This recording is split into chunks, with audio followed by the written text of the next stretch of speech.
కేసీఆర్ రంగంలోకి వస్తున్నారంటూ కామెంట్లు. తెలంగాణ మాజీ ముఖ్యమంత్రి బీఆర్ఎస్ అధినేత కె చంద్రశేఖర్ రావు స్వయంగా కారు నడిపారు. కేసీఆర్ కొన్ని నెలలుగా సిద్దిపేట జిల్లా గజ్వేల్ పరిధిలోని ఎర్రవెల్లి ఫామ్ హౌస్ లోనే గడుపుతున్నారు.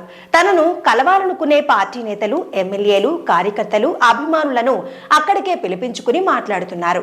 ఈ క్రమంలో తాజాగా ఆయన తన ఫామ్ హౌస్ లో కారు నడుపుతూ కనిపించారు. బీఆర్ఎస్ పార్టీ ఎన్నికల చిహ్నం కూడా కారు కావడం విశేషం. ఇక కారుదే జోరు. కేసీఆర్ స్వయంగా కారు నడిపిన వీడియో సోషల్ మీడియాలో వైరల్ గా మారింది. అసెంబ్లీ ఎన్నికల్లో సీట్లు తగ్గడం, లోక్సభ ఎన్నికల్లో దారుణంగా దెబ్బతినడంతో బీఆర్ఎస్ పార్టీలో కొంత స్తబ్దత నెలకొంది.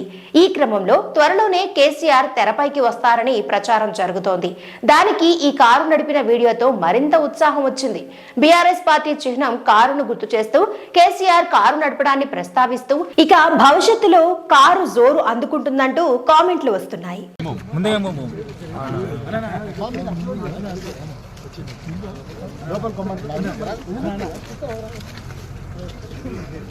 అయిపోయింది.